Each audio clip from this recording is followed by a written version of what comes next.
On dit qu'à Saint-Rémy, la lumière n'est jamais la même, très douce en ce début d'hiver, tout comme l'activité un peu ralentie, sauf le mercredi.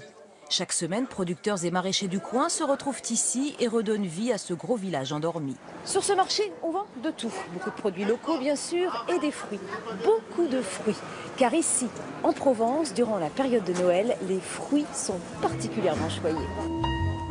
Gorgés de sucre, une explosion de couleurs et de saveurs. Ici, on fabrique des fruits confits depuis plus d'1 siècle. Il y a 115 ans, la famille Lilamant ouvrait sa première boutique à Saint-Rémy. 4 générations plus tard, la passion est toujours là. Ce que j'aime vraiment dans ce métier, c'est de partir d'un fruit qui vient d'être cueilli, de le sublimer, de le transformer par des bouillons, par des cuissons, et d'arriver ensuite à avoir un produit qui est mis sur une table. C'est un produit qui est vraiment festif. Au commencement est le blanchiment du fruit. Plongé dans un bouillon d'eau claire, le but est d'en raffermir la chair. Puis de l'eau, on passe au sirop.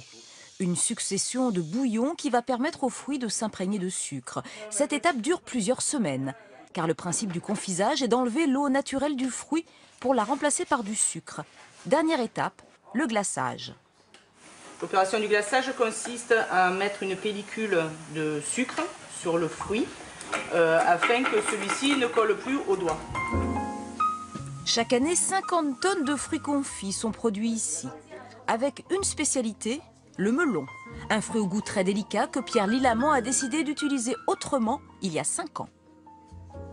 Prenez du melon confit, ajoutez-y des amandes broyées, quelques écorces d'orange. Vous avez là la recette d'une confiserie typiquement provençale, le calisson.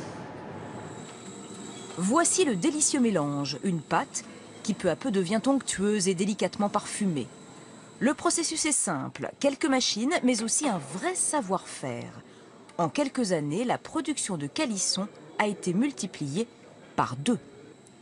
Tout le secret dans la fabrication, c'est vraiment une façon de faire qui permet aux amandes, quand elles sont concassées avec le melon, de pouvoir exploser en goût et d'être capturées par le melon confit, et d'avoir cet échange-là, cette osmose dans les matières premières, et d'avoir un goût et un moelleux incomparable, parce qu'un bon fruit confit avec de bonnes amandes, ça fait un excellent calisson. Orange confite et amandes de Provence. Avouez qu'il est aussi difficile de choisir que de résister.